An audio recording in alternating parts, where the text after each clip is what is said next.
Hello everybody, my name is Kriva, and Merry Christmas! I thought because it's Christmas and you might have a lot of extra time in your hands, I do for sure, but yeah, student, I know, lots of time. But that means I have some extra time to put out some extra content, and I've been really in the mood to play Hearts of Iron 3.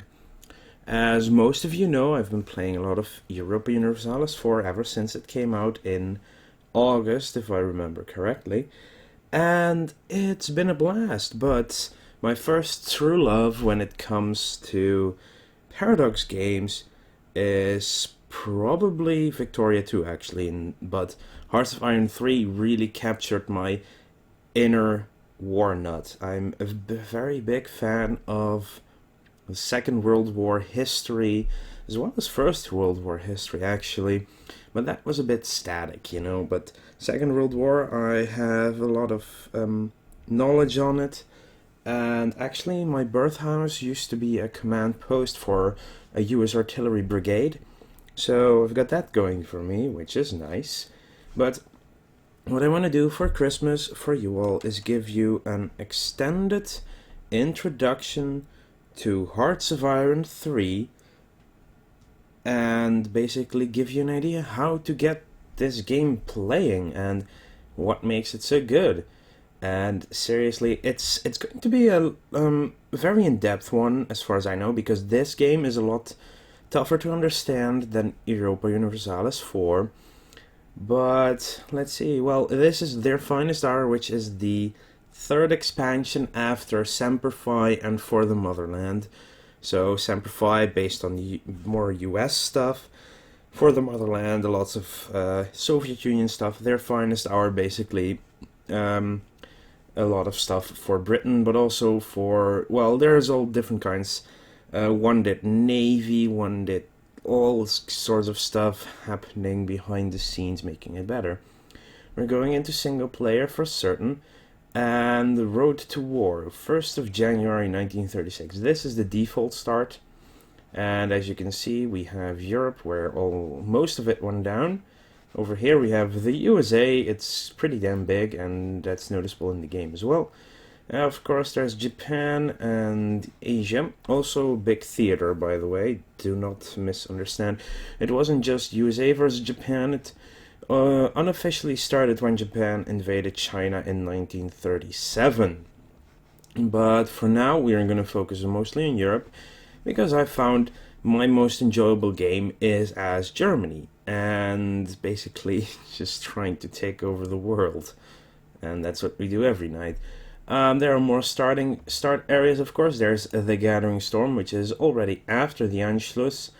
And we have the Spanish Civil War in full force going on over there. And then there's Blitzkrieg, which is the first day that Germany went into Poland, already annexed Czechia, the current Czech Republic, so Bohemia is more appropriate, I would say.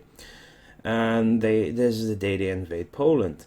Then attack on the west, you see they already got Norway and Denmark, as well as Poland is split off between the Soviets and Germany. This is the day they struck against the west. Then there's Barbarossa, the invasion of the Soviet Union by Germany, to very bad effect in the end. Should have started like 2 months earlier, and if they managed to start it like late April, they might have gotten to Moscow. Really, you never go on a winter war in Russia. You don't do that. Then there's Day of Infamy, the 11th of December 1941, which is the day the USA got attacked by Japan in Pearl Harbor. Well, the 11th is the official day that Germany declared war, because the 7th is actually the Day of Infamy, but it's called Day of Infamy. You can see here some other parts. Japan is also now an Axis member, which they don't, which aren't at the start of the road to war anyway. Then the tide has turned, is where basically the Eastern Front, the tide starts turning, as well as, let me see, German, meanwhile, deteriorating situation in the Mediterranean. Yeah, so it's also when the Allies start pushing back against Italy. So They've lost quite a bit of land here in their Libyan holdings. And then there is Götterdämmerung, basically 2 weeks after the successful invasion of the Normandy. And those are basically the starting points for the game. And we're going to do the road to war because I really love building up Germany. And on the right you can set difficulty in game mode. We're going to leave that at normal for now. I think I can beat hard. I mean, I managed to invade Poland in like 6 times faster than Hitler actually did. But yeah, I don't know if that's such a good achievement. But if we keep it at normal, at least we know that it'll be just normal and the AI won't have any real shenanigans going on. Then you have diplomacy, production technology, politics, and intelligence all on player control. I'm gonna leave it like that, just to show you how and what it all is about. Now, Germany, head of state Adolf Hitler, and for kind of obvious reason, not the actual flag Germany used in that time, because it's kind of not done to use it in any game in the world. I mean, that's why Civilization never does Hitler for Germany as a leader, as well as using that flag. Even though you can nowadays go autocratic with them, which makes them fascist. You can, that's the thing about Civilization, you can have fascist, Nazi, Jews. Anyway, let's just get into the road to war. Now, one thing very familiar, like in EU4, the game will be pausable and it's just real time. But on EU4, as well as Victoria 2, go day by day. What is so different about Hearts of Iron? It goes hour by hour. If I start the clock now, it will take just a single hour. Until you actually go to war, you will mostly be at 3 or 4 speed at least before you do anything. Anyway, this might seem a very empty screen, very daunting. So let's just start with the map modes. Basically, what you see here is the terrain map mode, where in every, yes, if we zoom in, we see even more provinces. So this is actually just regional areas each. It's not just a single province like EU4 has Zeeland and Holland. This has Den Helder, Alkmaar, Amsterdam, Haarlem, Gouda, Rotterdam, Den Haag, Dordrecht, Zierikzee, Middelburg, Roosendaal, and Breda probably. Well, Breda will probably be in Brabant, but anyway, so instead of instead of 6, wait, 6 or 7, I'm not sure what Limburg it's counted, so it's a lot more areas to cover. In every area uses units, of course. So, but this is the terrain map mode. This is a woods area, so it's a little bit greener. This is urban, which has cities going. And yeah, that's it. Then you have simplified, which just shows what it is. So it's woods, it's forest and woods. It's a denser woods, basically. You've got hills, you've got cities in purple, marshes in, what is it, mauve maybe? I'm not sure what the name of that color is. But anyway, the darker grayish green. Then you've mountain, which are actually gray, and that's basically all the terrains there are. So yeah, you can see most of them in Germany, and the Alps, of course, in Austria and Switzerland. Then there's political map mode, which is just like in EU4, where you spend most of your time. You can actually see the borders of the countries. Now, unlike EU4, when you take land, you can take the provinces. You actually need to capitulate an enemy, and then you can see you get the land, or it's just under occupation. So most of the time, land we take will actually be just striped like it's occupied, as it is in EU4 when you complete a siege. Difference is in Hearts of Iron, you don't actually need to complete a siege, you just need to walk into the territory and it's yours. But usually there are units which you're fighting against, which is the point. Then there's the weather, and let's see, it's cloudy with a chance of rain maybe across the water. So here's a bit more. Any storms going on? Okay, I see here's heavy rainfall in somewhere in the Atlantic. So basically this is just, yeah, weather is mostly for coastal stuff, a little bit for aerial stuff, but it's mostly effective on the naval game. Then there's intel. We have very good intel on these areas because they're ours, full intel. Then there's intel level 3 on our enemy, which shows us some things but not everything. And of course it's red all the way behind the front line, behind our border where we cannot see. Revolt risk, well, everything is green, no one can revolt really in our territory, so that's not important.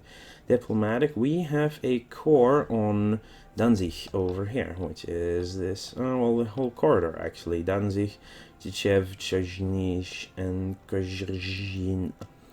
Trust me, I cannot pronounce Polish names, except for Warsaw and Krakow, which is basically the anglicized version. Anyway, moving on, regions. These are the smaller regions, like, I guess this is Berlin, this would be Dessau, Chemnitz, Cottbus, Sibnitz, and yeah, there's all the smaller regions. So basically these would be the, well, almost like the provinces in EU4, basically.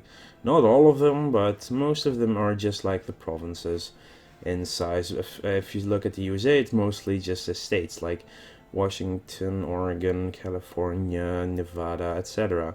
And then there's, oh, they actually divided this. In Victoria too, there's just New England. Here is actually Rhode Island, Connecticut, they're all apart.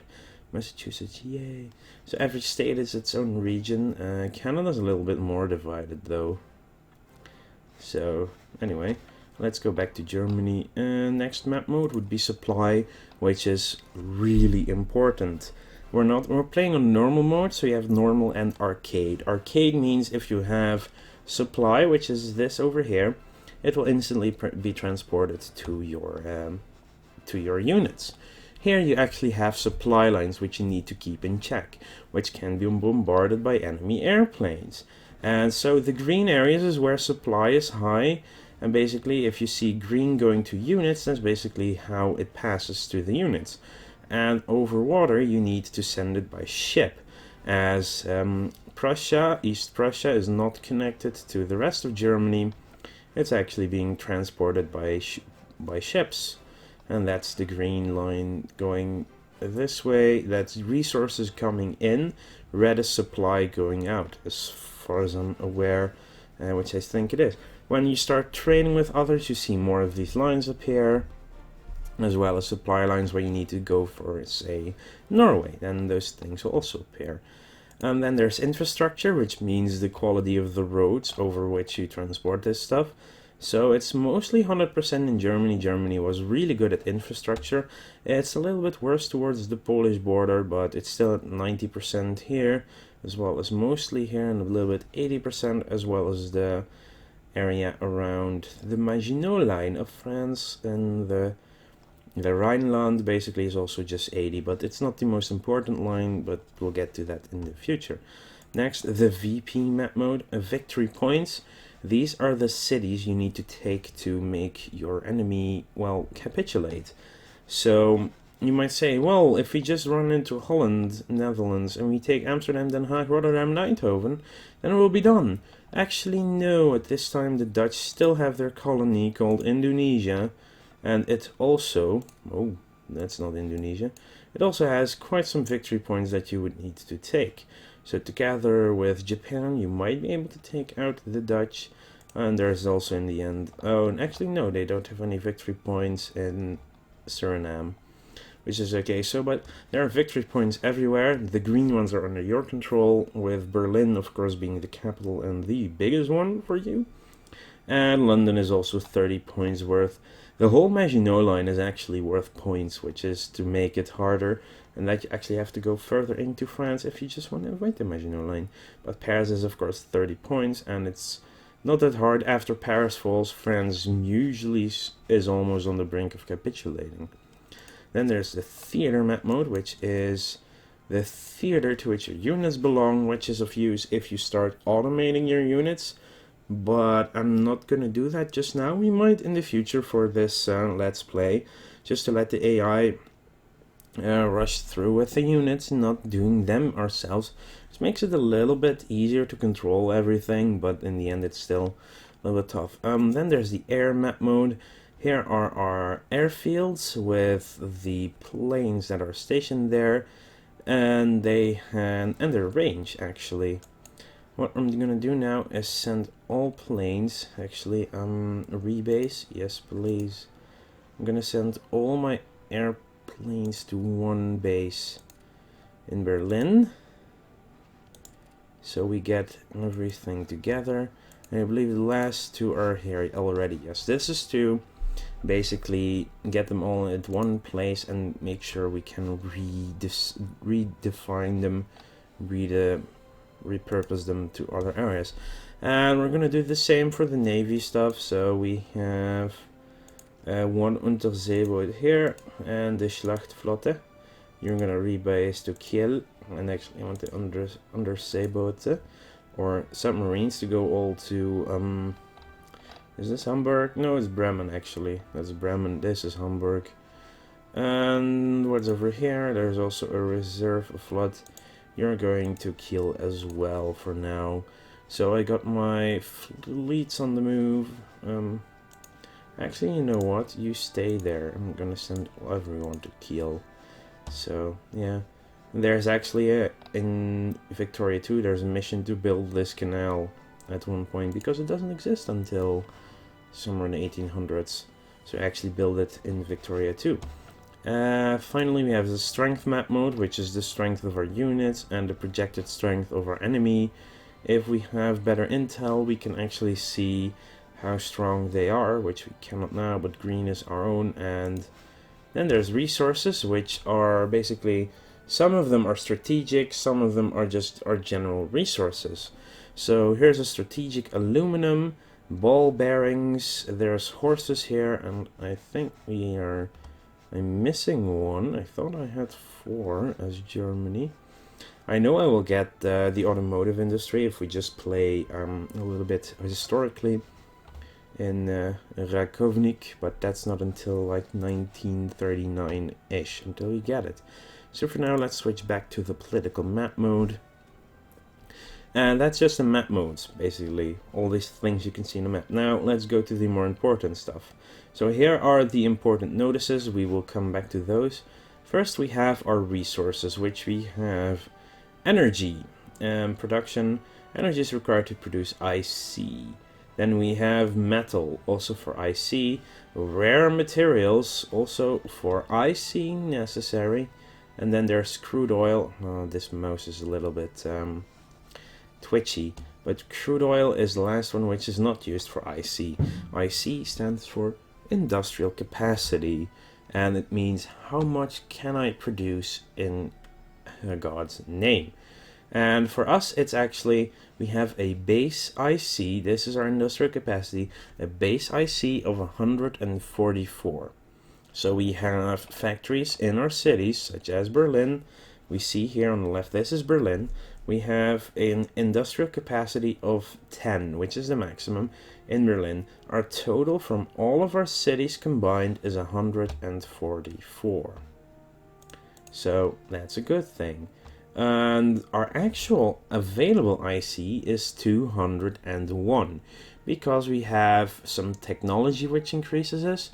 We have someone in politics that increases it, as well as our laws are increasing it, which is the war economy. Well, we'll get back to those exactly in the future. But for now, just say we have an industrial capacity of 201.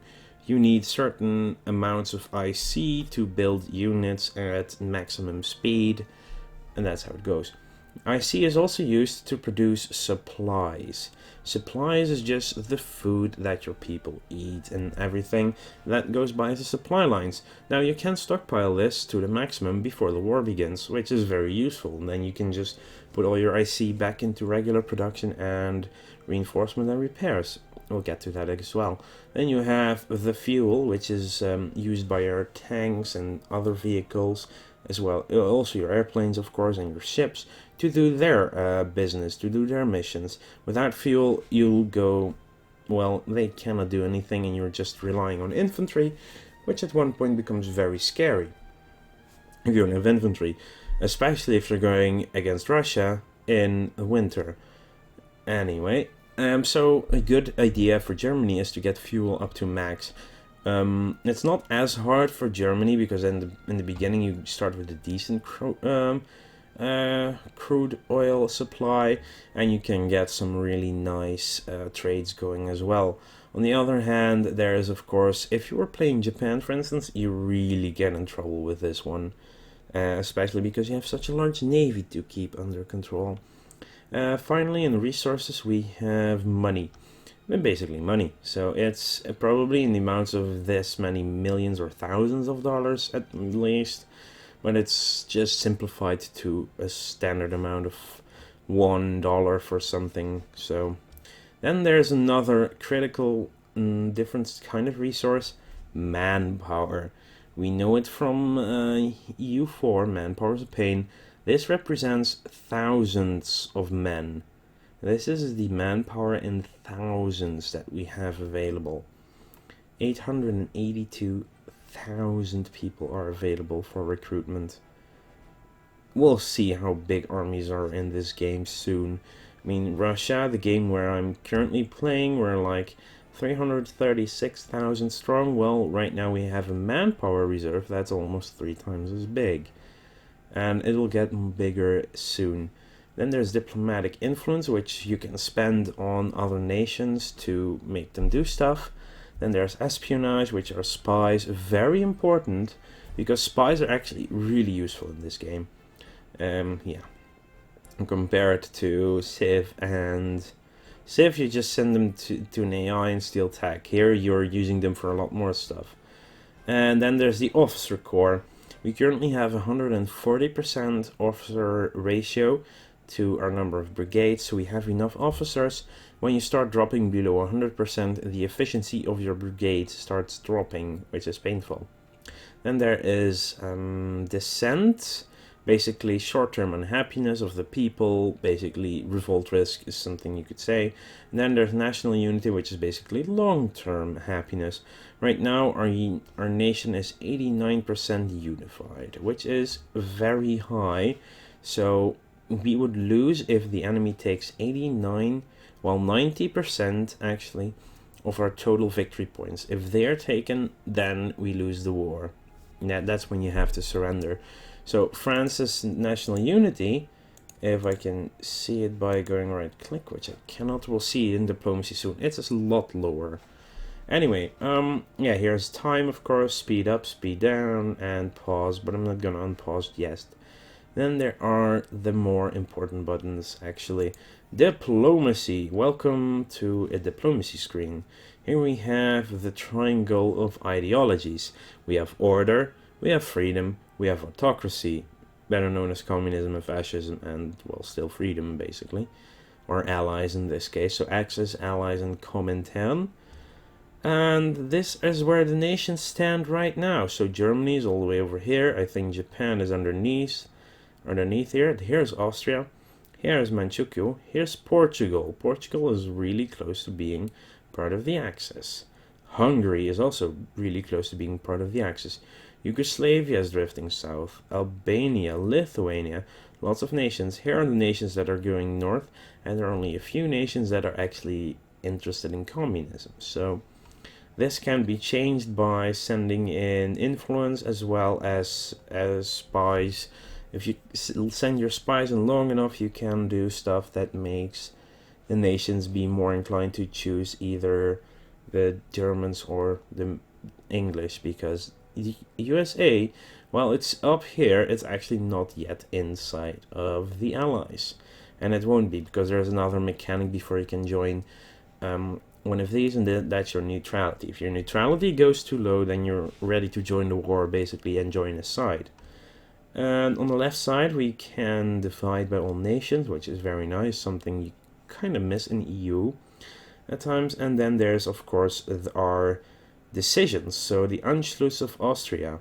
Demands of the Union. Anschluss of Austria and Germany increased after Adolf Hitler became German Chancellor, basically getting Germany and Austria together. So actually the Anschluss was done on my birthday. Well, 50 years exactly before my birthday, but still the 13th of March is my birthday. And what you need to have is Austria is at peace, not a member of any faction just yet, and one of the following must be true. The NSDAP, or the Nationalsozialistische Deutsche Arbeiterspartei, the Nazis, must have an organization of at least 40 or popularity of at least 40, of above 40, or Austria needs to be in a political crisis. Also, one of the following must be true. We need to have the country flag, the reoccupation of the Rhineland, which is the other mission decision we have here, or it is at least the 1st of March, basically. These things, and this is what we're going to work for too. And what you get for the Anschluss, gain 5 in dissent, we lose neutrality, relation goes down with some nations, we gain 10 threat, and neutrality versus threat means how easy others can join the war, and we gain a core in every part of Austria and it becomes ours, basically. And Italy also loses a lot of neutrality, and if it hadn't already, it will most likely join the Axis after the Anschluss. What we are going to do, before I totally forget, is send some guys out on a feeler. Hey Russia, we are going to offer you a trade agreement. We offer the Soviet Union to buy supplies. We want to give them 19.4 supplies every day. We offer that to buy this. So going for sell means I sell. And very likely to accept that for 3.6 for money every day. Then we're going to the USA and offer a trade agreement, and we're going to do the very same thing. I just want some money flow going. So I'm going to sell the same amount for the same amount of money. They balance this a bit, because before you could just go all the way to the left or to the right and just start buying and selling in bulk. Maybe even the UK. This is the best part. You can sell stuff to your immediate enemy. And they actually also the exact same amount, apparently. Yeah.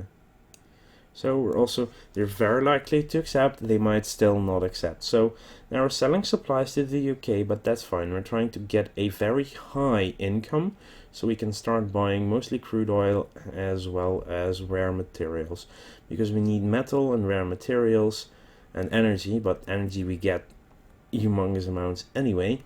We need, so actually, now that I think of it, there's also Italy that, oh, they actually have a surplus right now, so you can sort by the amounts. Actually, the Philippines, oh, the Dutch, you have some money. So actually what we're going to do is offer a trading agreement to the Dutch to sell a bunch of energy that they might want to buy. And this is actually the maximum amount. I get 1 money for it if they accept. They don't have energy. I have a huge surplus of energy. I don't have as much metal and definitely not rare materials. So first this round we're going to sell as much stuff. We're going to be producing a lot of supplies as well, so we can make sure that we keep that in order. So this was our trading, our diplomacy. So you can also do all of these things. They are not as important. Influencing nations is really good. For instance, if we go to Hungary. So where's Hungary? Where are you, Hungary? Well, Austria is already so far down, so that's not the issue. Alright, I'm not sorted by name anymore. So Hungary is a good one to influence, to start pulling them all the way down, so they, at one point when their neutrality versus our neutrality or threat is at the right point, they will just join this side. And we'll probably do the same with either Yugoslavia or Romania, but we'll start with Hungary because they're probably going to be closest after all the Anschlusses and everything. So next up is production. This is the production page. Here you see energy, metal, again, all of the materials, as well as the amount of nukes you have, and the control of capacity. Then there are available transports and escorts.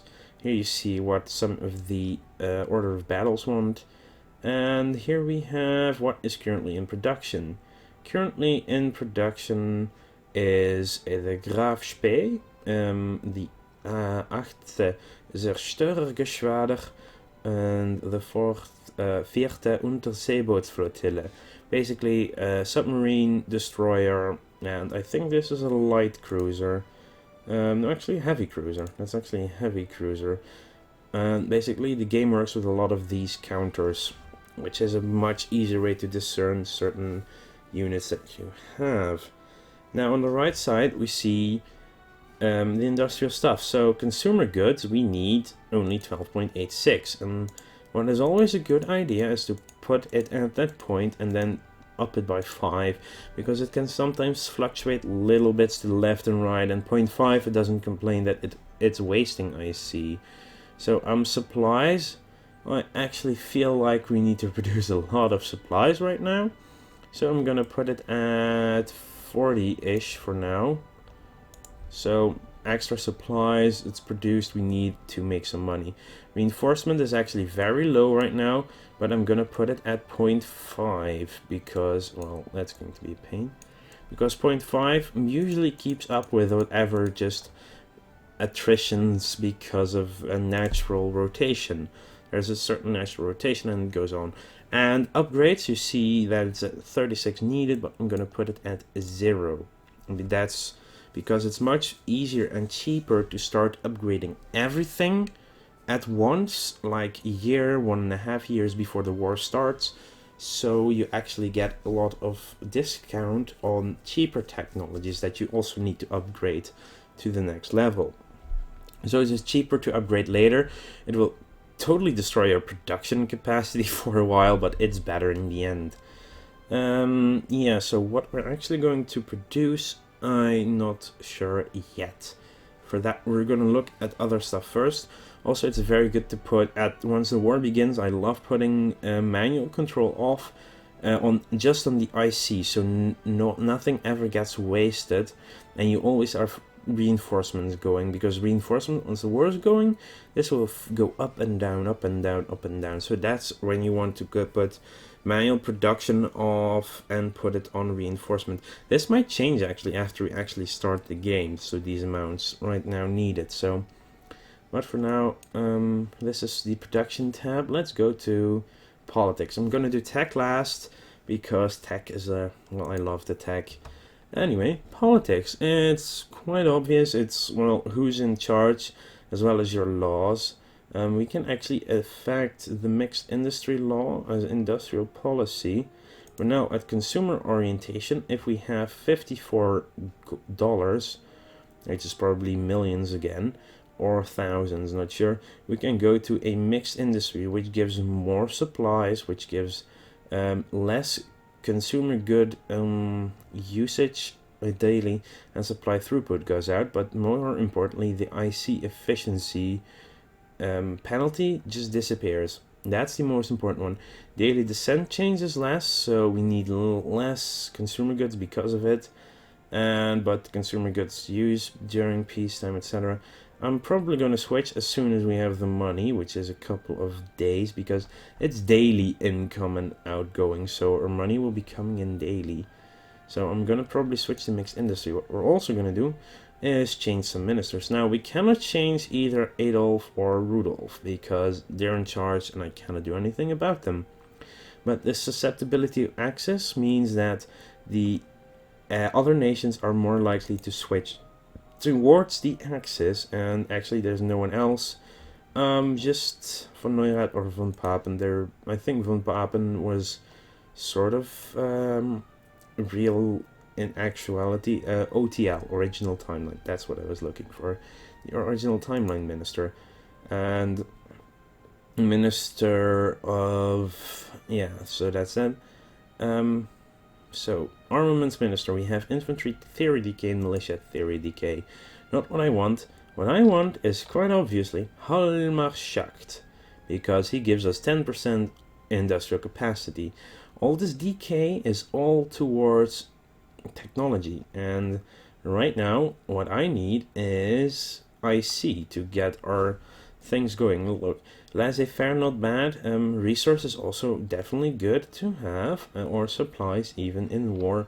But for now, we want Schacht because of his industrial capacity increase. This goes up by another 10%. Minister of Security, ruling party support, and partisan efficiency. This is even more important one. Here we want Joseph Goebbels. Because leadership modifier, that is even stronger. Leadership is probably more important than IC at times. It manages how much technology, how fast you can do that. So we're going to select Goebbels as our Minister of Security for that leadership modifier. Head of Intelligence, well, since this is all, I have to say I'm just going to go with Frick for the standard espionage bonus. It should stack with Hitler's, so that's fine. Hitler also has national unity changes down, so this goes slower. Power-hungry demagogue, that's the name of his style of government, basically.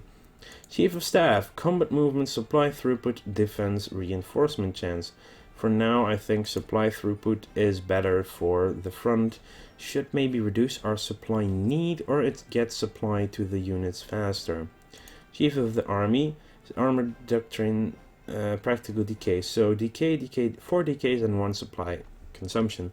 Obviously, we're going to go with von Blomberg because it reduces the amount of supplies we consume right now, and that's just going to be really good for IC. So we need less, so we can sell more, etc. And there's Chief of the Navy. We're just going to keep it at Redder because he is OTL and it's all DK, and basically the capital ships are fine. And for the Air Force, it's the same thing. It's just going to keep Goering in charge there. Mobilize will turn all your reserve divisions into regular divisions.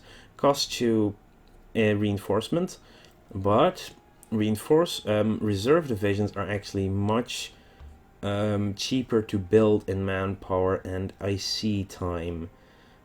I don't think they cost the same in production wise, but they are much more hang on, or are they? I think they are cheaper to build. Well, we're not gonna build a lot of reserves. Maybe you are, maybe you aren't. Anyway, where is the one?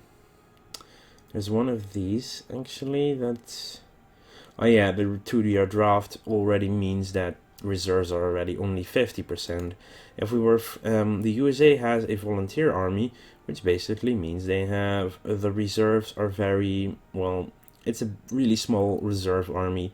If we were to service by requirement, which we will get once we're at war, because that's basically what you need to be at war first, and then, yeah, then we'll have more officer recruitment, as well as 90% of a reserve unit is actually in the reserve unit at all times, and only 10% is not there if you're not mobilized.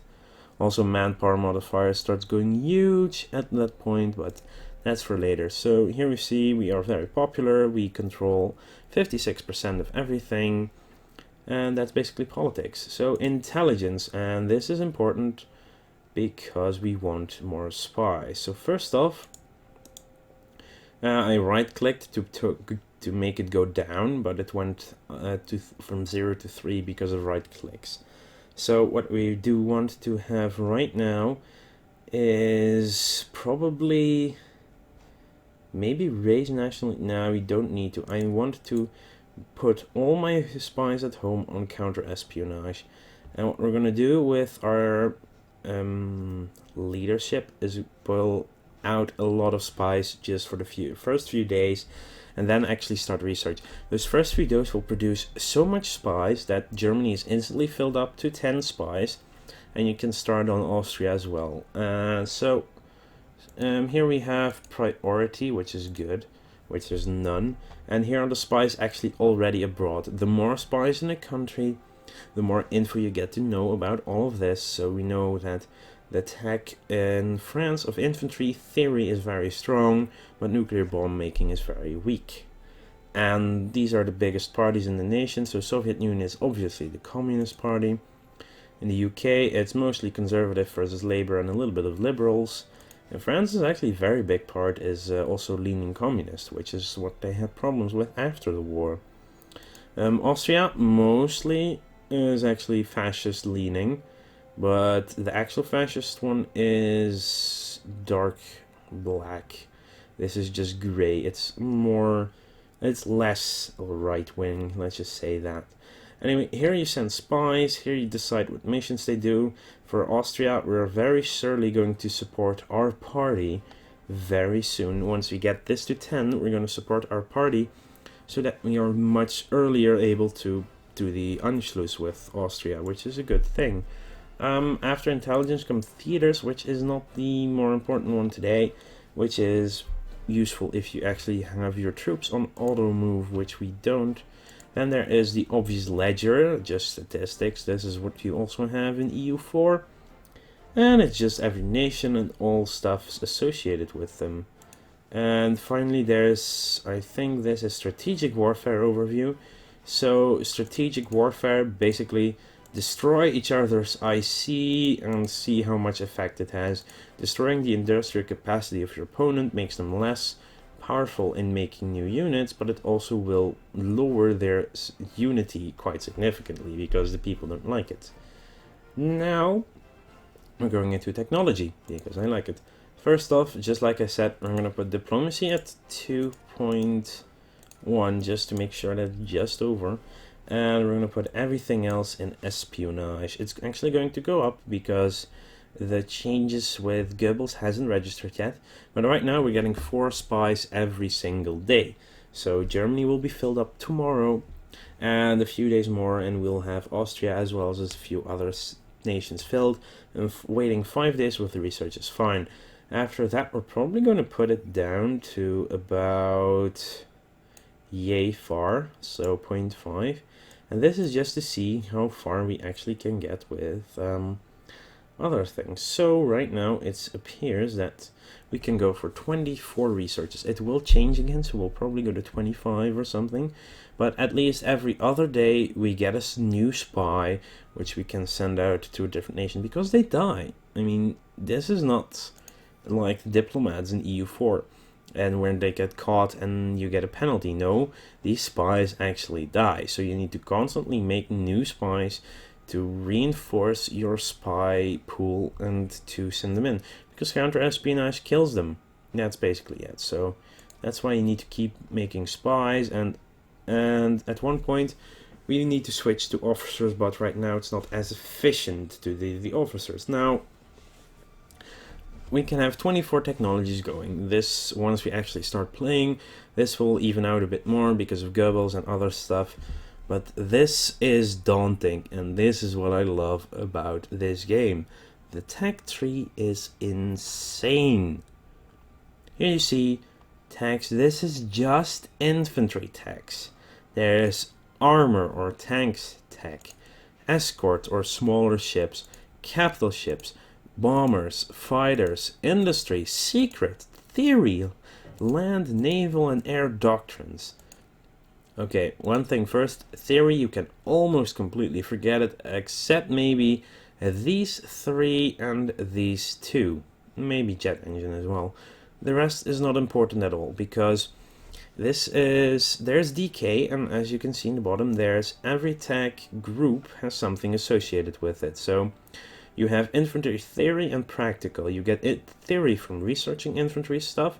You get practical from building infantry and from fighting, I think. No, it's mostly building, but that's not fighting. Fighting would be land combat experience. These 3 are actually fighting. This is building infantry units. This is militia and militia practical. So theory, researching militia and building militia. Researching mobile units and building mobile units.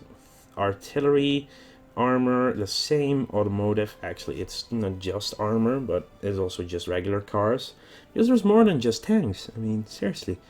Then there is of course naval engineering, which is the theory, and then there's destroyer, cruiser, capital ship, aircraft carrier, and transport practical. Then submarine is different altogether with practical as well. Then there's aeronautical with light, medium, and heavy aircraft, and jet engine as well. Then you have the doctrines: land combat, spearhead, superior firepower, grand battle plan, and human wave.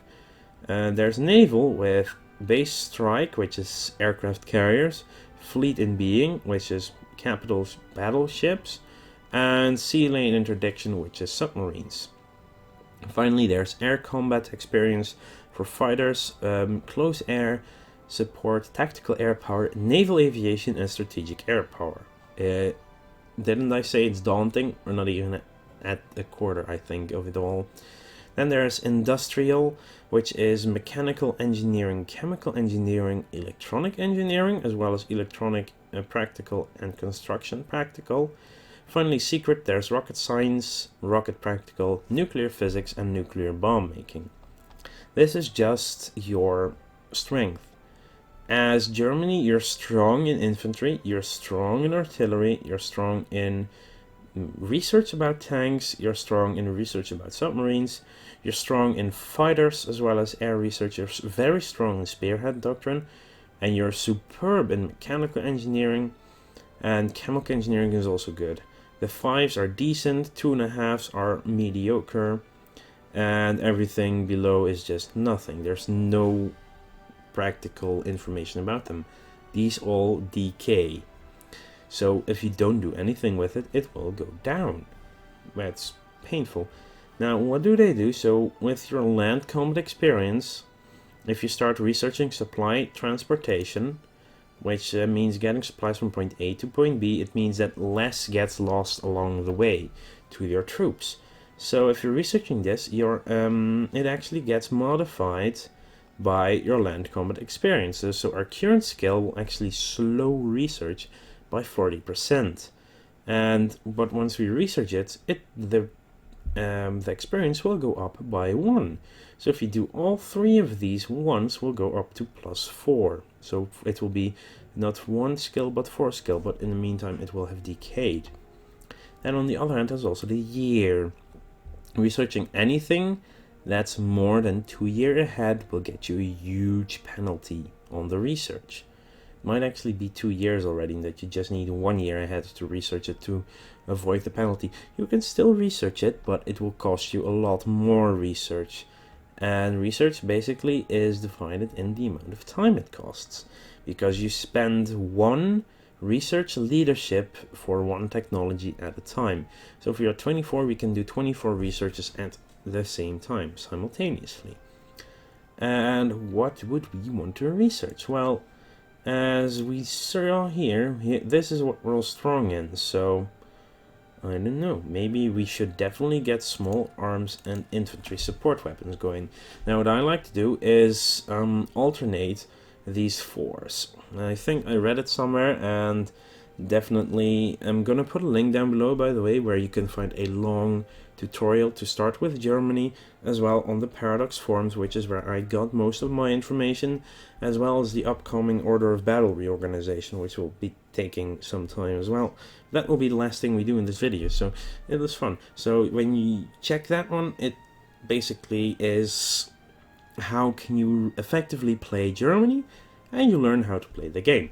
And I think it's from this one as well, where you basically, if you start alternating, you get less decay.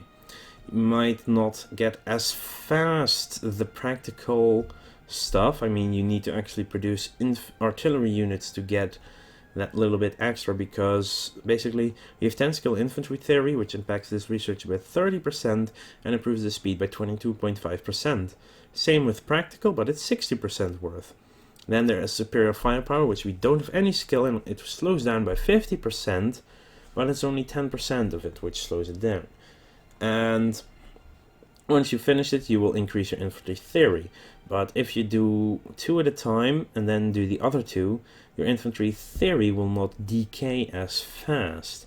So when you've done the last 2, you can go back to the next level of the top 2, which is actually 1938 worth of research. But your infantry theory will degrade less quickly, so that means that you actually get the research faster done in the long run. And if this is basically for now what we're starting with, I'm probably not gonna get cavalry. Maybe at one point for maybe suppression units, they're pretty decent. And late game, well, you want to get as many units out if you're actually starting to face defeat, which is where you want to build militia. But for now, this is all we're researching in infantry. Well, I could start researching night fighting equipment, but still now, because it's so difficult, it still takes to 1943 to actually research it. If we started in 1943, it might even be done by the end of the month anyway, so it's not good. Also, the numbers you see here actually indicate the difficulty of the research, which also impacts the duration of it. Yes, even more. Let's look at armor. I like to do the same thing here with everything, which is all of this. So here there are three. They're all for artillery in practical, maybe, but they're all different. So you have two for anti-tank, two anti-aircraft, two regular artillery, then you have armored car, and you have light tanks. You need to research light tanks to level 2 everything at least before you can unlock the medium tanks, which is a better tank basically. Also there's rocket artillery, which you want maybe on at 1.2. And what you see here, 2 out of 12 basically means research 2 is the next one to research. So we're further ahead in artillery, but the year is the same because artillery was a lot more developed already in the First World War.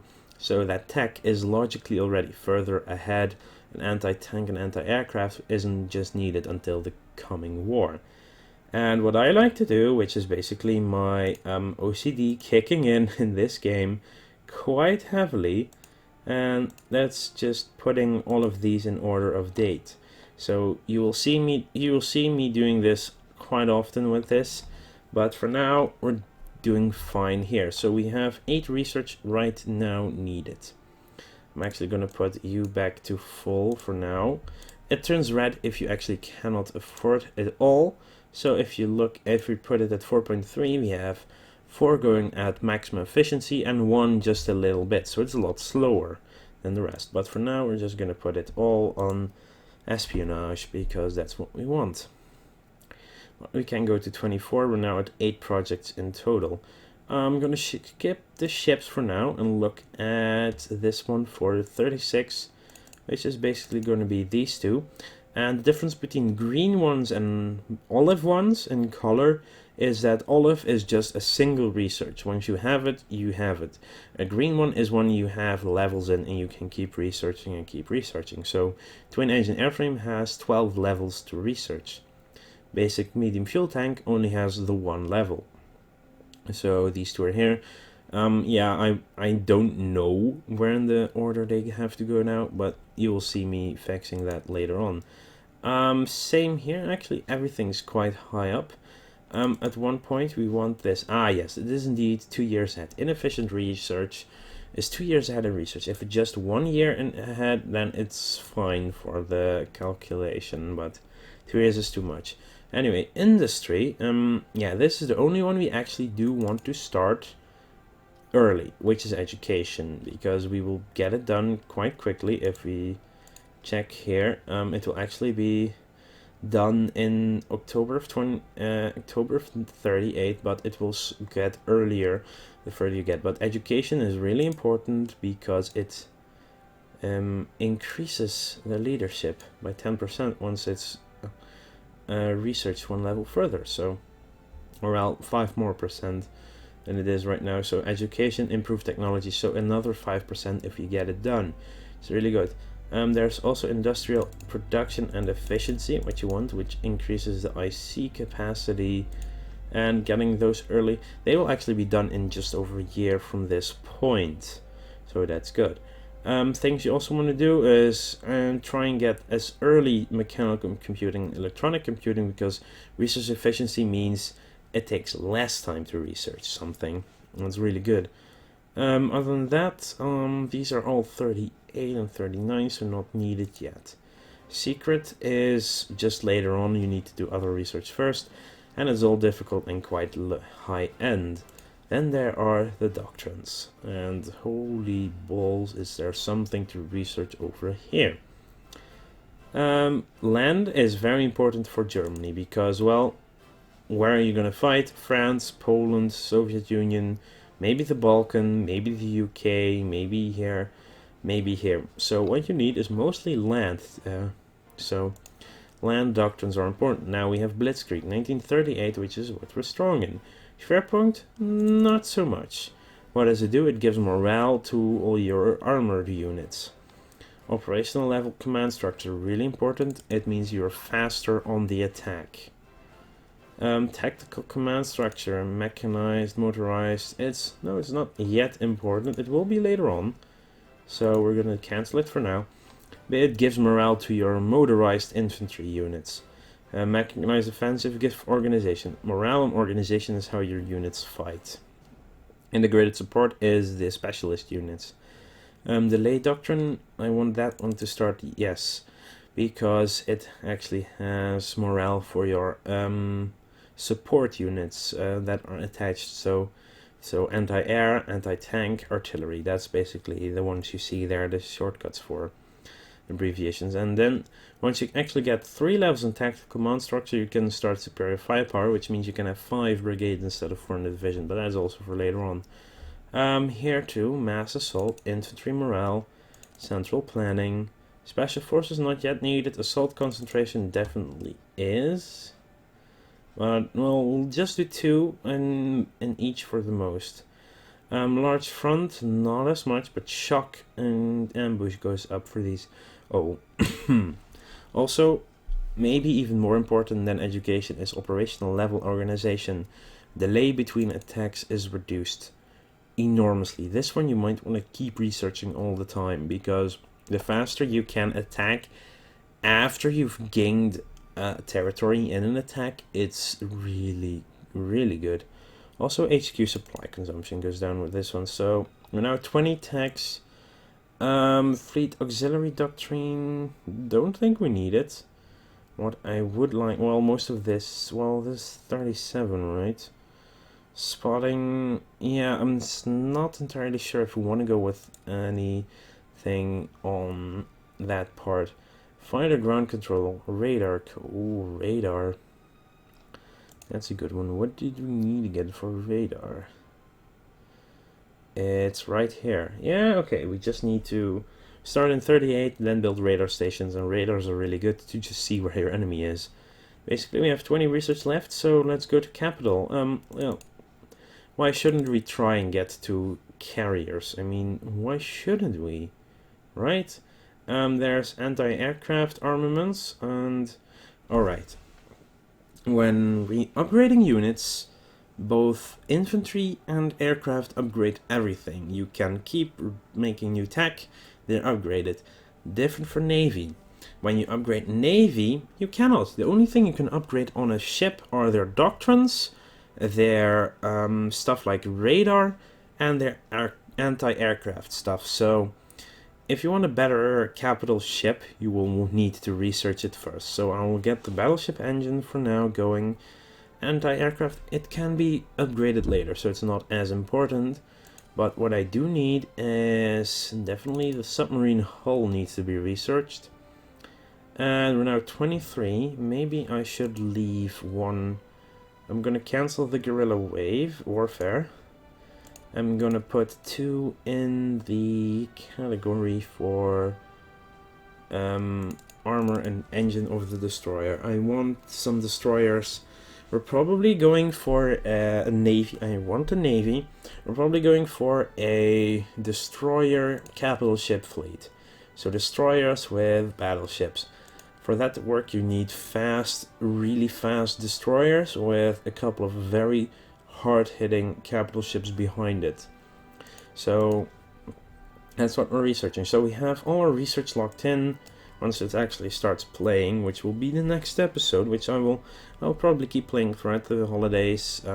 Maybe not every day, but reasonably often. So this is just the first episode. Don't worry, I will continue this because I'm really in the mood to play this. But this is just a setup. I mean, with the explaining, I'm already almost an hour in, just explaining the game and setting up our nation. But finally, it is time for production. Now we have a heavy cruiser and the destroyer and the submarine going, which is good. We still have to fill 147, which will probably be more as soon as we get there. Now, there are certain things you will need to build.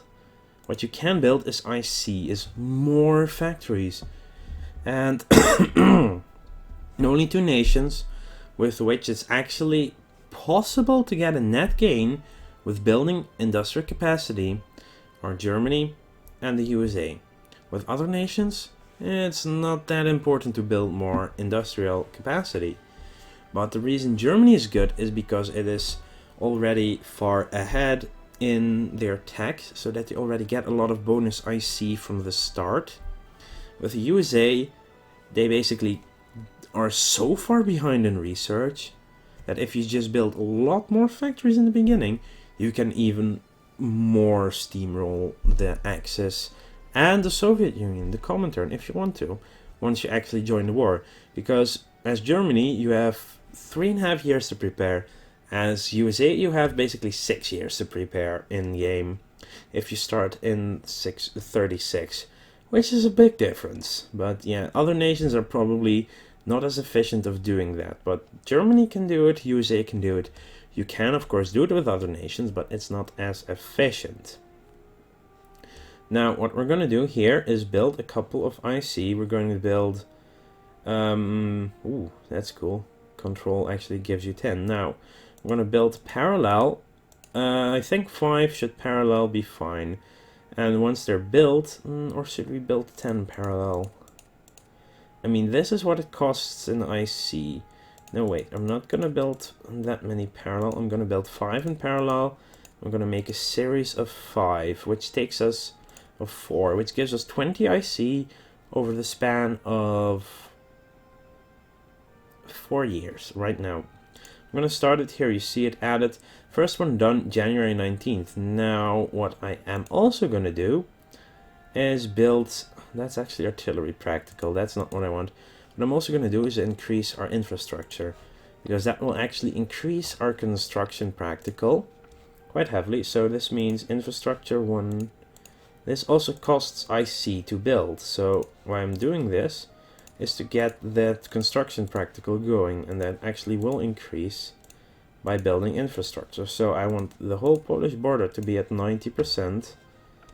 And here as well, these are actually a little bit more expensive because it costs 2. But when you're doing this, it means that you build up practical skill.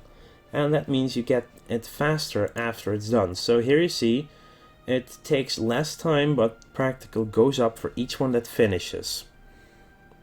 Right now we're filled already to 49 of IC.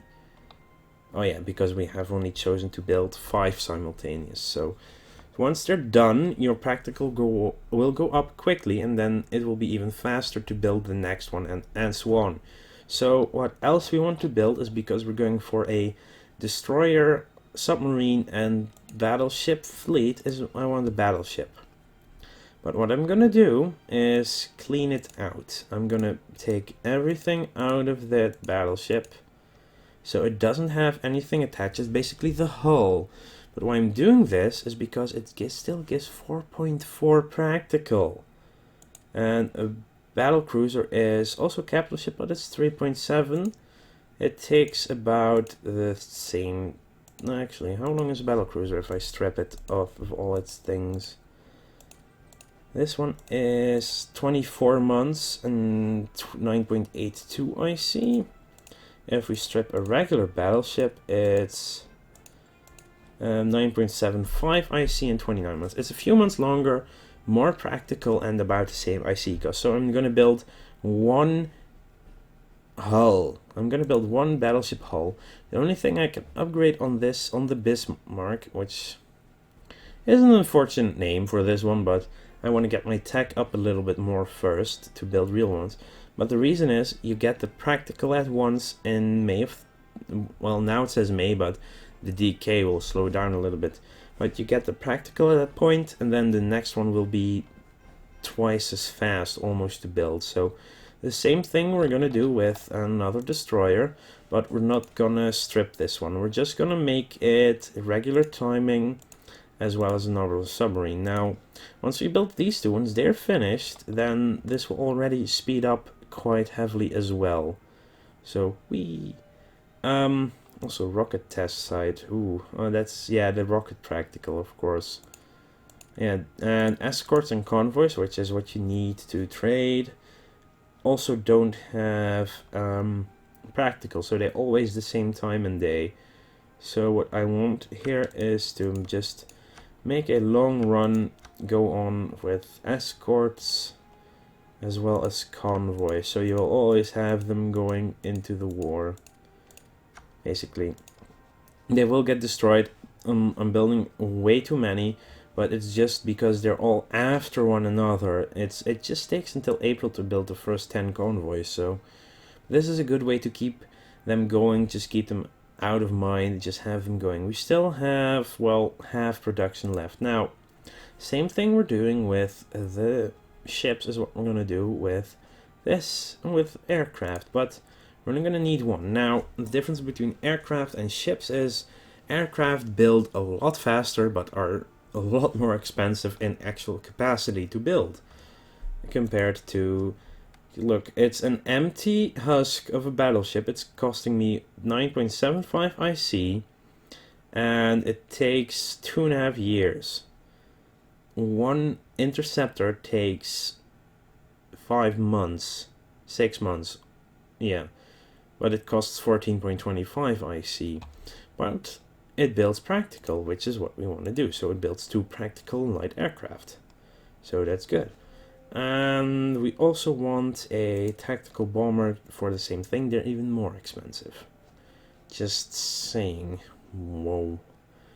At one point we want to build a transport plane, but it's even more IC. So for now, just a tactical bomber or closed air support is what we need at one point as well. So like this. We have 106 left. Well, this will be divisions. Now, before we can actually put our divisions in play, I need to change our order of battle. Now, what is the order of battle? It's basically this, and it's the German order of battle. It's what you all have. Well, oh god, just stop it. This is what we all have right now. This is the entire order of battle. It's insane. But yeah, this is where that tutorial on the forums of Paradox Plaza is going to be really effective. And basically select the Bitburg HQ is what it starts with. This is Bitburg, I think it is. No, it's Hanover. Oh, they changed it actually since he made that one. That's interesting. So what we first need to do is pick leader and turn auto assign off and unassign all leaders. That's the first thing you want to do because you want to make that a lot more efficient. More involved. Let's see. Rename Bitburg to Okawe. Okay, so this is OB West is what it's called now. We shall call this OKW. Oberstkommando Wehrmacht. That's what it stands for. It's just a role-playing thing that Mr. Bean is the guy's name, actually in the forum does as well. But it's very fun, and it's basically a lot more how it's meant to be. The same thing we'll do with the... good. So what we have here is... This should be... Oh wait, this is a later one. Germany, well, when you look at the order of battle, Germany has a huge army. What is it again? Well, the main HQ. Oberbefehlshaber West HQ. Wow. And so this is a 6-star unit. So six crosses basically means it's the army group. No, it's not army group. It's what's the name again? You have army corps. Above army corps you have army. Above army you have army corps. No, army group. And above army group you have central HQ or something. Oberstkommando, whatever. I've been recording for over an hour, so my brain is not 100% in sync anymore. But as we can see, we don't have any armies yet.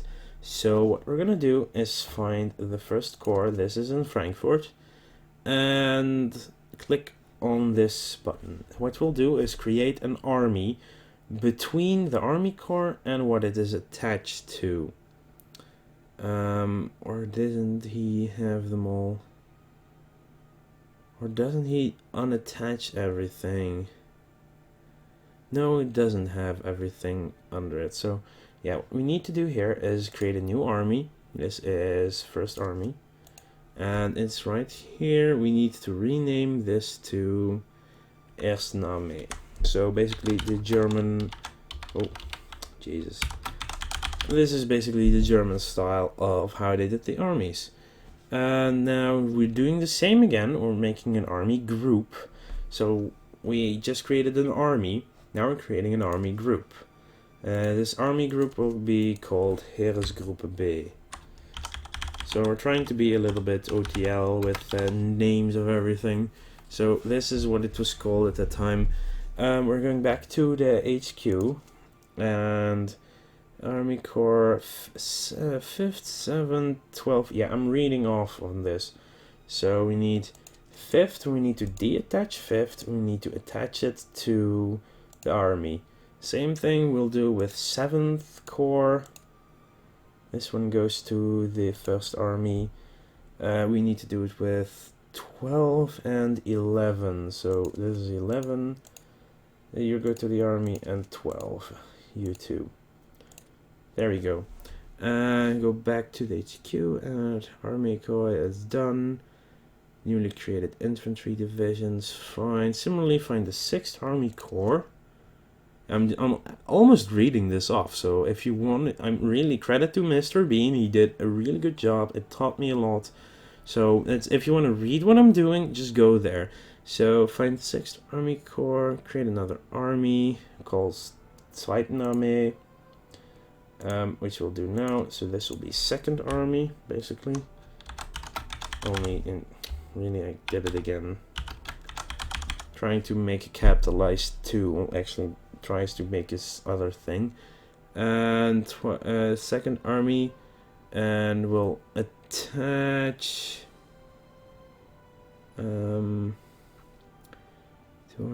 attach it. Okay, we're attaching this to the Heeresgruppe B. We are also attaching the 10th Army Group to it.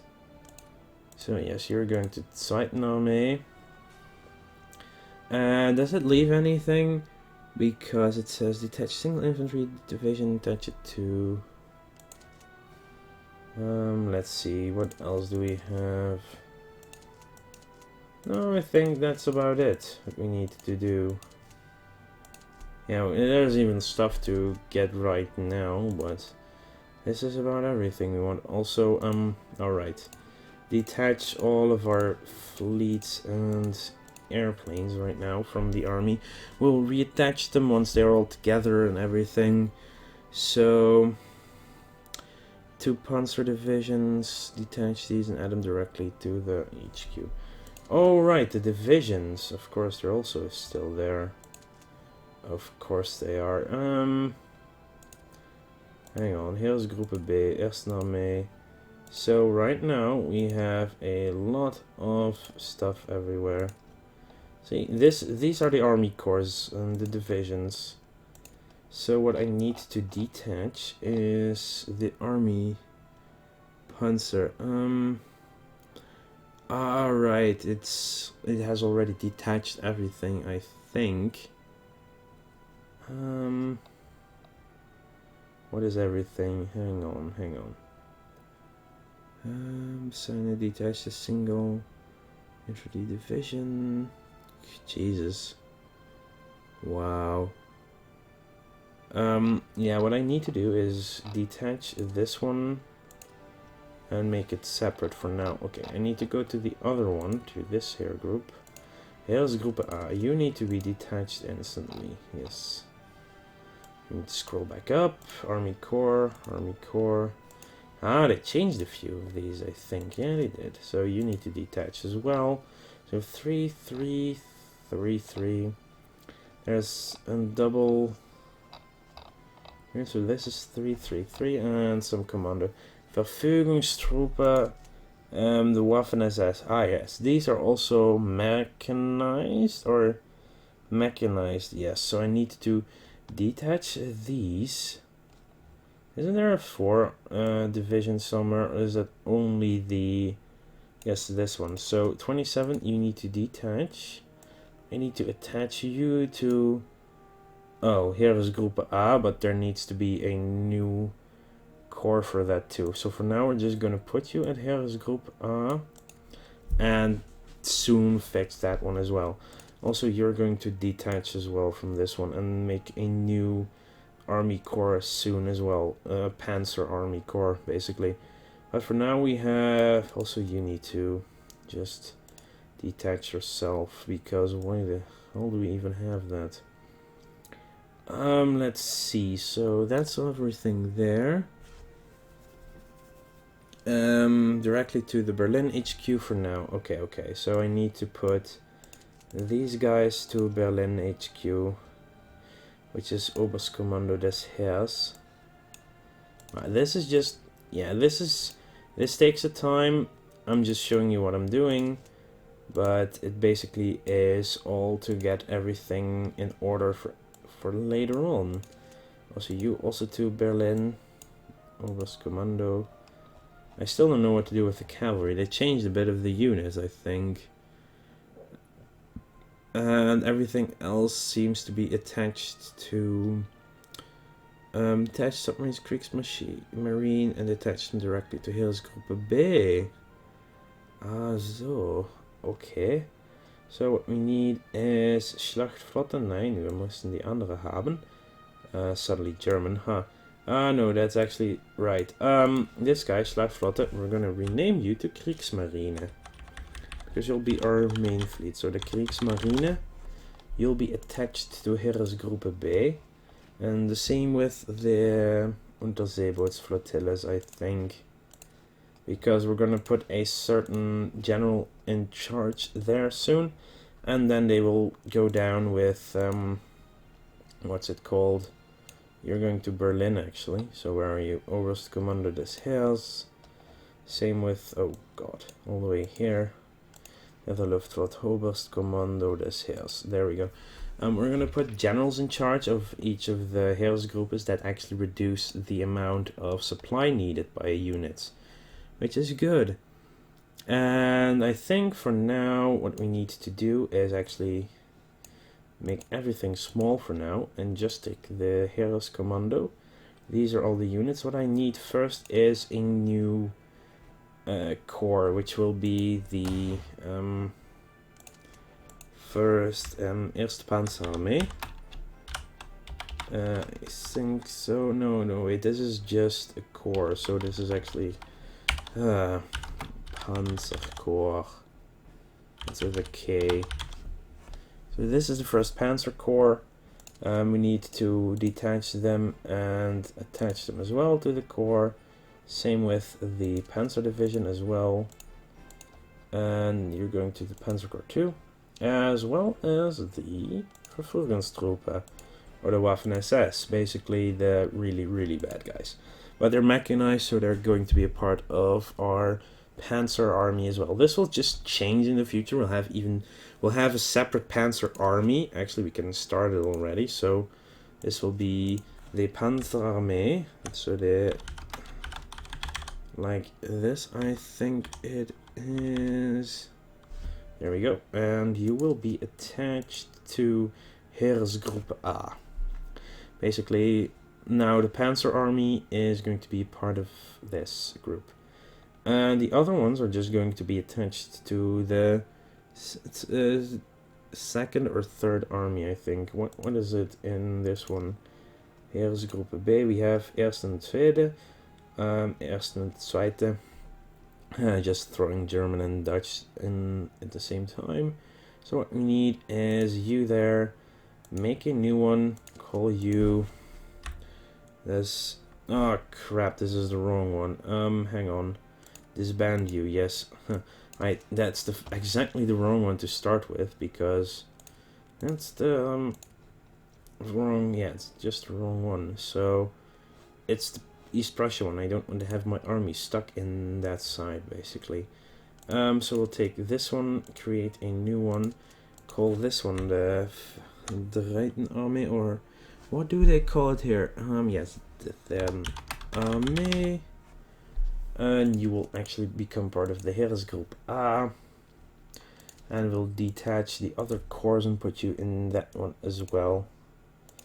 So detach, reattach.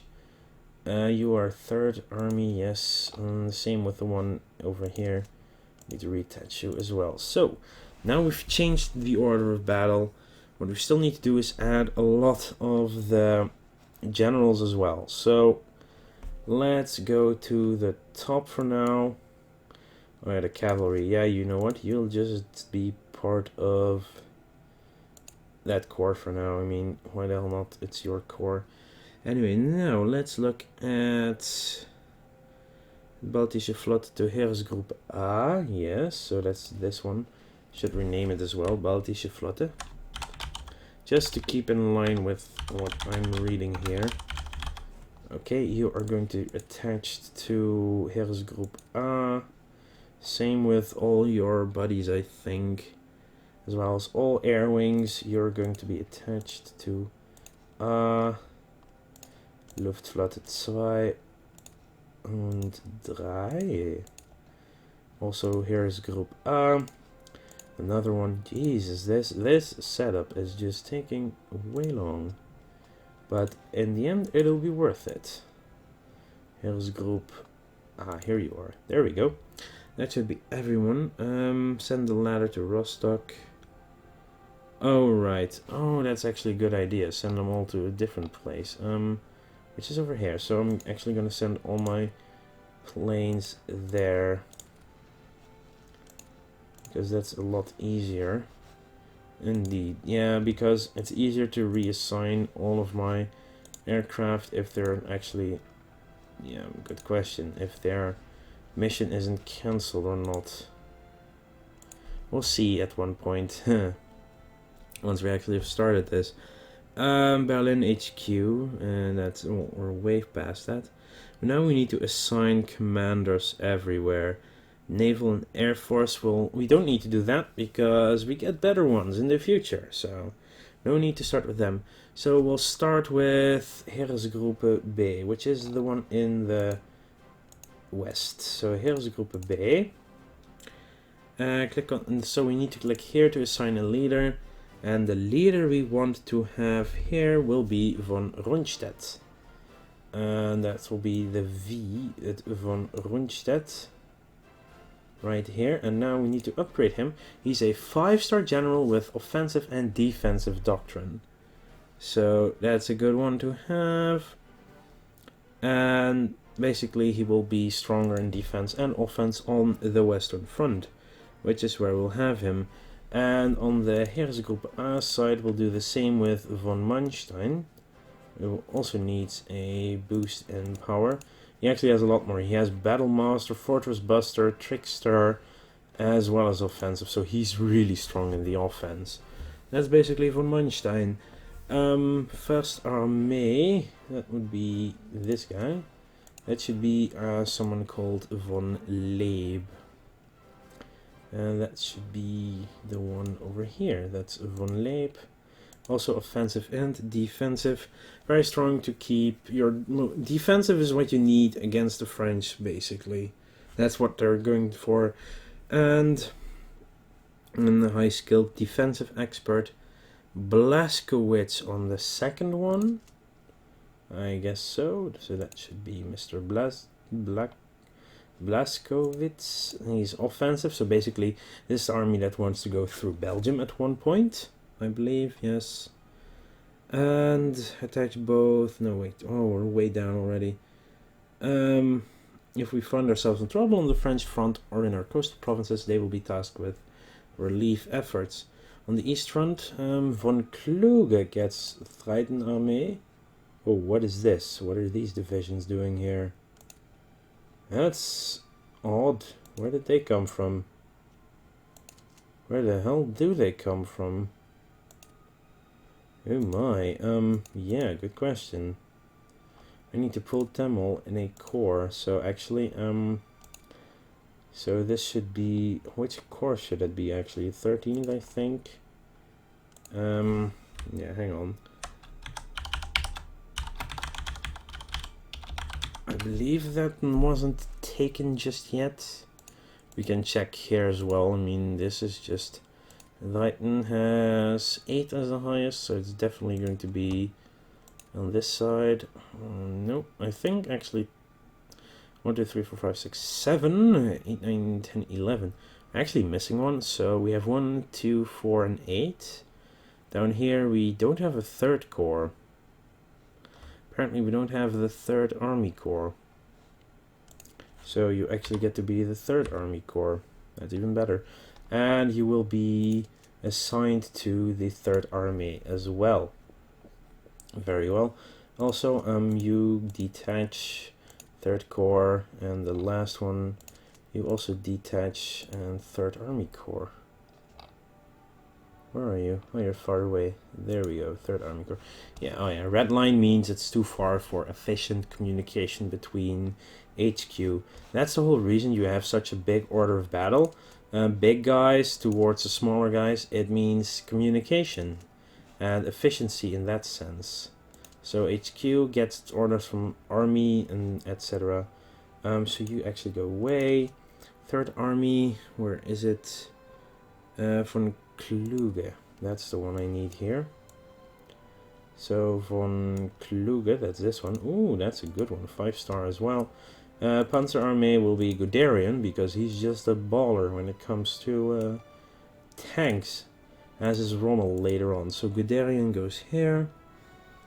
And find Bush, promote him to Field Marshal, and send him to the OKH. Oberkommando des Heeres, yeah. That's this one. So that would be Bush. Bush.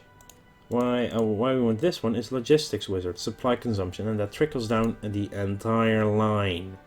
So if you have someone with support, that will trickle down by half every time. So here's Group A will have 25% reduction. The army, that's just HQ though. So the army itself will be 12.5%, Army Corps 6.5%, but it trickles down the entire line, so it's useful in the end. It just keeps going on with that one. Let's see. Right, there's nothing else more to say really. Von den Bach, Zalewski is the one we need in the other side. So no leader. Von den Bach, Zalewski. Isn't that the name? That's a really name. Von dem Bach Zalewski. Oh, here it is. Also, 3-star with supply. Really good. Now, for the rest of it, it's not as bad.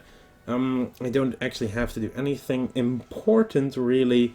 What you want to do is put as many defensive ones in 1st Army on the Western Front against France. So basically, this army will be down here with its entire shit. So you go here, and actually I think it's control. Strategic redeployment, you can do that with control. Strategic, you go away, and you, the final one, will go here. Basically, deploying everything along the front. So that's the first one. I think that was that one, yes. So actually one is already in position. This one is part of that core as well. You can go there. You can actually go to Landau. Strategic redeployment. Basically what I'm doing now is putting all armies on the front. Well, the Gebirgsbrigade I probably don't need just yet. Actually going to detach you. That leaves the rest of you. I have Landau, so everyone go to St. Wendel. Leave the core. And bit by bit we're moving everything to the Western Front. So now we need back to 1st Army. Next Corps, there's just another 3. I believe I have Saint-Louis, Saarbrücken, Pirmasens, so that means everyone can go to Duren. You don't have to. Yeah. Setup in this game is so long, such a pain. If you're still with me, kudos on you, really. Oh, final one, we have Aachen, so everyone to Düsseldorf. deselect one, München-Gladbach, deselect one, Krefeld, deselect one. And I'm doing strategic redeployment right now because they'll be there a lot faster, and for the first decision you need to have units in this area as well as this area, and this way they will be there very soon, very fast, and basically you'll be instantly happy. So right now we need to go back to the HQ, Heeresgruppe. I believe that von Leep, everything is moving forward, so we need the army a little bit closer. I'll put the army itself in, you know what, in Mainz, why not? Don't really need to move them as quick. The other army, which only has 2 corps, I believe I have everything up until Kleve. So this one I need you. Okay, that's basically you, and you, I think. Yes, it's you. Back to Zweiten Armee. The other corps, that's just the last few. Okay, everyone go here. You go away, you can go there. You go away, you go to Emden.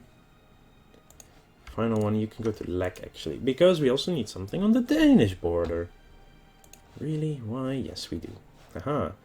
You guys can actually go move forward. You can go move forward to there.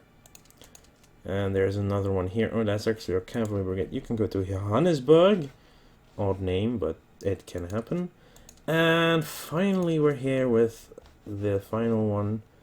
Panzer Armee. Everything in the Panzer Armee, I believe. I need to go one up, don't I? No, actually, no. So Panzer Armee, can I select everything? Yes, here it is. So everything from Panzer Armee, you will go to Rapin for now. All redeploy there. So that's you guys. That leaves me with the 3rd Army. I don't need to do the first one because that's one over here. So it's Zweiten Armee Corps. Okay. Everyone, you can go to Bellegarde. So then we'll deselect the first one, Lauenburg. Deselect Buteau. Deselect Neustetten. We're almost done, almost. Just a few more. Another army corps, I believe this one can just move there. You can move there. Yeah, I don't need to move them as fast right now. I'll leave Ratibor open for now, just for future reference. You can all go... hang on, there's these 4, no? I think so, so we need Glogau. Actually, redeployment. Zulikau, Herrnstadt, and Milic. That's these guys, and I need one more army to move, which would be the first. Nope, that's actually the one that's already there. 3rd Army Corps. Actually, remember what I also need to do. So this will be these 3. So I need at least 2 extra units on the front here. So everyone, you need to go to Answalde. Deselect the corps, Deutsche Kronen, Schneidemühl, and Kreuz. There we go. So what I definitely need is 2 units, one in Miseritz and one in Ratibor, to fill up the line, and I need a few more here. Also, because we have to move our ships to the other side, we're going to need a transport boat or 2. So we're going to put 2 in series as well. So at CAGs, oh, that's only for aircraft carriers, but yeah, so we need some transport ships. What we'll also need is start counting something else. Every single one of these armies, so let's open it up. So collapse all, expand all. So we need, without the Panzer army, so you can go away, you need 1, 2, 3, 6, 12, 15, 1, 2, 3, 18, 20, 29, 35 artilleries. 35 artillery plus 3 regular armies. 1 here in Denmark and 2 on the Polish border. That's what we need to build. So what we're going to build is first brigade attachment and go for artillery. And it costs us 5, but we can make them all reserves. I believe everything right now is a reserve army. So we can make artillery reserve. It will cost us a lot of reinforcement once we go to war. So we need to serial them to 5 and parallel them to 7. It costs us 17.64 in IC. We're almost at max production we need. And we'll build 3 divisions of 1 artillery, 3 infantry is what we need. We need 3 of them. It will cost... That's in serial. That's actually fine in serial, actually. After each other, or... yeah, this is what we need to build. So these are just the first few. So in serial, finishing up the line, what we also need is... Because we have a total of 38 divisions on the front lines then. 39, actually, we already have 1 with artillery. So we need to build 39 divisions of infantry plus anti-aircraft. So 39, that means 4 in a parallel of a lot. Actually, I think we can do 40 like this, and make that 32, this is 35, and make 1 more extra serial of no. Hang on, what do we need? We need 8 serials, 4 8 serials and 1 7 serial is what we need. So 1 like this, then back to division. We need 8 times 4 is 32, isn't it? Crap, I needed 9 of them then. We're now building 32, so I need to go back down to... No, wait, oh god. Hang on, I need to recount. The divisions, so we're building 32 of them, and I need 39. So I need... Alright, I need just one of 6 long. So we need a serial of 6, no, 7, that's just 1. Like this. There we go. That's perfect. Now that's just our infantry. Then we need to also build armor next to it. And tanks, and it's a lot. Anyway, for now, right now, this is fine. Our industry, I see capacity will go up, our efficiency might go up, and our leadership will redefine itself. But for now, we're at 1 hour and 37 minutes. You've been watching me play this game. Before I get the next episode done, sorry, if I don't forget, I'm gonna assign all other military strategies, because what you need on the east, you need as many offensive ones like Bergman. In the west, you need as many defensive ones, and preferably the ones with less experience, because especially on the ones that are on the wall here. Reminds me, we should definitely build a wall here as well. So land fort. Let's build a land fort. We need to get that one upstairs, by the way, up higher. That means that's, by the way, easy. You can just put this up like this. This will also increase that construction practical that we need with the factories as well. So this is for now what we need to build. So we have 39 and a few more in I forgot, East Prussia. We'll get to that next episode. So before the next episode, I will be putting all my units to the groups. Hang on, what do you have? Anyway, this is a Panzer Division. What does a Panzer Division want? A guy with tanks. So Gavin Schweppenberg is perfect for a tank division. So that's what you basically want. I can get into more detail with the exact promotions if you guys want it next episode. But for now, I think 1 hour and 40 minutes is going to be fine. Anyway, this is Germany. In 3.5 years, we are declaring war on Poland on September 1st, 1939. Until that point, we'll be building up. It will go faster because this was just set up. This was purely setting up this game. Just making sure it's tech at the right point. Yes, everything's in espionage. Anyway, I want to thank you all for watching, because it's been a long episode. Also, Merry Christmas, have a great New Year, Happy Holidays if these are not the things you celebrate, and other than that, I will see you guys later.